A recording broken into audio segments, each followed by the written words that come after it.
भूमिजा, जनकसुता, जानकी, श्री राम प्राणवल्लभा, ऐसे ही कोमल नामों से हमारी माता सीता को सुशोभित किया जाता है। माता सीता परम पावन और परम दयालु माता है। माँ सीता, जिनका चित्रण हमें सदैव से ही कोमल और करुणामयी स्वरूप में दिखाया जाता है। माँ सीता, जिनका हम सदैव स्मरण अपने प्रभु श्री राम के साथ करते हैं, जो प्रभु श्री राम के लिए वनवास आती हैं, जो माँ सीता अपनी अग्नि परीक्षा देती हैं, अपने आप को पवित्र सिद्ध करती हैं। पर आज हम बात करने वाले हैं माता सीता की कहानी की कुछ ऐसे पहलुओं से, जहाँ पर माँ सीता केवल महारानी नहीं, महारागनी है। अब मैं ये क्या कह रहा हूँ, तो चलिए जानते हैं। महारानी अर्थात राजा की रानी, पर महारागनी अर्थात ऐसी महारानी जिसे महाराजा की भी आवश्यकता नहीं, जो स्वयं उसके महाराजा से भी ज़्यादा शक्तिशाली हो, वो है महारागनी। सीता की और कहानी की ओर बढ़ने से पूर्व हमें भगवान श्री राम और माता सीता के अलौकिक बंधन के सूत्रधार यानी कि शिव धनुष के बारे में भी जानना होगा। ये शिव धनुष जो कि महाराज जनक के पास था, वो स्वयं उन्हें परशुराम जी ने दिया था, और परशुराम जी को ये धनुष भगवान शिव द्वारा दिया गया था। और शिव जी से परशुराम जी तक, और परशुराम जी के बाद महाराज जनक ने इस शिव धनुष की रक्षा की। माँ सीता, उन्होंने अपने बाल्यकाल में ही एक बार उस शिव धनुष को उठाया था और उसे उसके स्थान पर वापस भी रख दिया था। वो शिव धनुष जिसे केवल शिव और विष्णु उठा सकते हैं, उस शिव धनुष को माँ सीता ने भी धारण किया था। इसी से माँ सीता की अलौकिक शक्ति के बारे में हम अनुमान लगा सकते हैं। माँ सीता कोई और नहीं, स्वयं जगत जननी, जगत माता माँ महालक्ष्मी थी, जिन्होंने अपने नारायण को पूर्ण करने के लिए माँ भूमिजा के रूप में जन्म लिया। माता सीता की कोमल छवि से तो हम सभी पर परिचित हैं, पर माता सीता के उस शौर्यवीर और महाशक्तिशाली स्वरूप के बारे में अब चलिए जानते हैं। माता सीता वैदेह की राजकुमारी थी, और इसलिए उनका एक नाम वैदेही भी है। माता सीता जो कि ज्ञान से परिपूर्ण थी, माता सीता जिन्होंने चारों वेदों का ज्ञान प्राप्त किया था, माता सीता जिन्होंने वेद पुराण उपनिषदों का ज्ञान उस वक्त में प्राप्त किया था।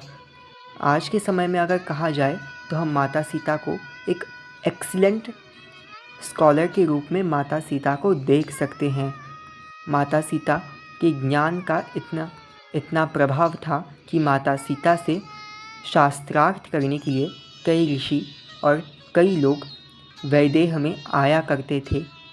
ना केवल इतना, बल्कि माँ भूमिजा अर्थात माता सीता अपनी शस्त्र विद्या में भी अत्यंत पारंगत थीं। यहाँ पर हम सदैव ही प्रभु श्री राम को धनुष के साथ देखते हैं, जो कि उनके एक सर्वोच्च धनुर्धारी के रूप में उन्हें चित्रित करता है। और वहीं पर माता सीता एक सर्वोच्च न केवल धनुर्धारिणी थी, बल्कि वो तलवार भी चलाती थी, और तलवार के और बाकी अन्य शस्त्र विद्याओं में भी पारंगत रही थी। माता सीता ना ही केवल ज्ञान में, बल्कि माता सीता शस्त्र विद्या में भी अत्यंत शक्तिशाली और पारंगत थी।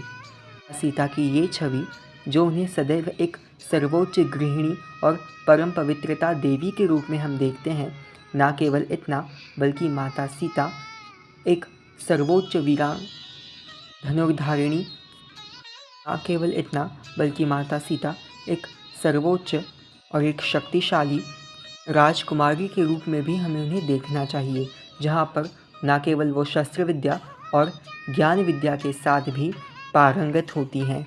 और इसके बाद अगर हम बात करें तो माता सीता और प्रभु श्री राम के विवाह की बात आती है।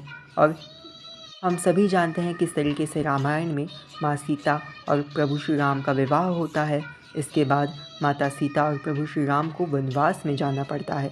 पर संपूर्ण रामायण की कहानी के अंत के पश्चात हमें माता सीता का एक सर्वोच्च रौद्र भयंकारी स्वरूप के बारे में हमें पता चलता है, जहाँ पर हम बात करने वाले हैं माता सीता के काली स्वरूप के बारे में, जिसके बारे में हमें अनंत रामायण में उल्लेख मिलता है। जहाँ पर हम सभी जानते हैं कि प्रभु श्री राम रावण का वध करने के पश्चात माँ सीता को पुष्पक विमान से लेकर अपनी अयोध्या की ओर निकल पड़े थे। उतने में ही उनका मार्ग रोकने वहाँ पर सहस्त्रमुख रावण आ जाता है। अब आप सोच रहे होंगे कि ये सहस्त्रमुख रावण आखिर कौन है। वास्तविकता में प्रमुख 3 रावणों के बारे में हमें पता चलता है। सबसे पहला दशमुख रावण, यानी कि वो रावण जिसका वध प्रभु श्री राम ने किया। और इसके बाद आता है अहि रावण, जो कि पाताल लोक का राजा था, जिसका वध हनुमान जी ने किया जब उसने रावण के कहने पर प्रभु श्री राम और लक्ष्मण जी को मूर्छित कर पाताल लोक में बंदी बनाकर ले गया था। और हनुमान जी ने अपने पंचमुखी स्वरूप में अहिरावण का वध किया था। और इसके बाद आता है सहस्त्रमुख रावण, जिसके सहस्त्र मुख थे और वो एक महाशक्तिशाली असुर था। अब वो आता है प्रभु श्री राम से रावण के वध के बदला लेने के लिए। और इस युद्ध में जब सबसे पहले लक्ष्मण जी सहस्त्रमुख रावण की ओर बढ़ते हैं, तब सहस्त्रमुख रावण लक्ष्मण जी को मूर्छित कर देता है। इसके बाद हनुमान जी भी इस युद्ध में मूर्छित हो जाते हैं। इसके बाद प्रभु श्री राम भी जब सहस्त्रमुख रावण का वध नहीं कर पाते, तब माता सीता अत्यंत क्रोध में आ जाती हैं और अपनी हुंकार भरते हुए कहती हैं कि ये सब तो उन्हीं की लीला थी। सहस्त्रमुख रावण को सामने लाने के लिए रावण के द्वारा बंदी होना और अशोक वाटिका में बंदी रहना, ये सब कुछ उसी सहस्त्रमुख रावण के वध के लिए था। न केवल इतना, बल्कि धर्म की स्थापना के लिए इन तीनों रावणों का वध होना आवश्यक था। और इसीलिए सबसे पहले अहिरावण का वध हनुमान जी ने किया, इसके बाद रावण का वध प्रभु श्री राम ने किया। और अब अंततः सहस्त्रमुख रावण जब स्वयं सामने आ चुका था युद्ध भूमि में, तब माता सीता ने भी अपना महाशक्तिशाली प्रलयंकारी स्वरूप धारण किया, जहाँ पर माता सीता अपने काली स्वरूप में आ जाती हैं, जहाँ पर माता सीता महाकाली का रूप धारण करती हैं और सहस्त्रमुख रावण का वध कर देती हैं। और इसी तरीके से माता सीता सहस्त्रमुख रावण का वध करती हैं। और इसके पश्चात प्रभु श्री राम, लक्ष्मण जी, हनुमान जी और माता सीता अपने सामान्य स्वरूप में आती हैं। और तब इसके बाद वो सब अयोध्या वापस लौट जाते हैं। ये तो था माँ सीता का काली स्वरूप, पर इसके अलावा भी एक और स्वरूप है, जिस स्वरूप में हम सभी माँ सीता को जानते हैं। माता सीता का वही करुणामयी कोमल स्वरूप, जिस स्वरूप में माता सीता इस सारी जगत की माता है और अपने संतान के लिए वो कुछ भी कर सकती हैं। अपने संतान का लालन पालन करती हैं वन देवी के रूप में। हम सभी जानते हैं कि प्रभु श्री राम और माता सीता के बीच एक वियोग की घड़ी आई थी, जहाँ पर प्रभु श्री राम को माता सीता का त्याग करना पड़ा था और माता सीता को वापस वनवास धारण करना पड़ा था।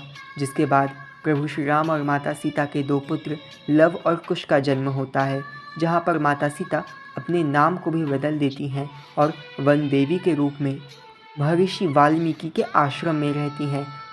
के बाद की कहानी तो हम सभी जानते हैं। इसके बाद जब फिर एक बार प्रभु श्री राम के दरबार में माता सीता को अपनी पवित्रता का प्रमाण देने की बात कही गई, तब माता सीता ने एक नारी को सर्वोच्च नारी बनने का एक सीख देते हुए अपनी पवित्रता का प्रमाण दिया। और आज माता सीता भूमि मार्ग से होते हुए अपने वास्तविक स्वरूप महालक्ष्मी स्वरूप में वैकुंठ लोक को चली जाती हैं। जिसके बाद रामायण के अंत में प्रभु श्री राम भी अपने देह का त्याग करते हैं और सरियू नदी से अपने वास्तविक स्वरूप चतुर्भुजधारी विष्णु के रूप में अपने गरुड़ के ऊपर विराजमान होकर अपने वैकुंठ धाम लौट आते हैं। माँ सीता के आज हमने अलग अलग स्वरूपों के बारे में जाना। माँ सीता कैसे बचपन में शिव धनुष को उठाती हैं। इसके बाद हमने माता सीता के उस स्वरूप के बारे में जाना, जिसमें माता सीता न केवल ज्ञान को प्राप्त करती हैं, बल्कि अपने शस्त्र विद्या में भी पारंगत होती हैं। इसके बाद हमने माता सीता प्रभु श्री राम के विवाह के पश्चात जब उन्हें वनवास मिलता है, इसके बाद हमने माता सीता के उस स्वरूप के बारे में जाना, जिसमें उन्होंने अपने महाकाली स्वरूप में आकर सहस्त्रमुख रावण का वध किया था। और इसके बाद हमने माता सीता के लक्ष्मी स्वरूप के बारे में जाना, मातृत्व स्वरूप के बारे में जाना। सो गाइज, आज की वीडियो को बस इतना ही। मिलेंगे नई वीडियो।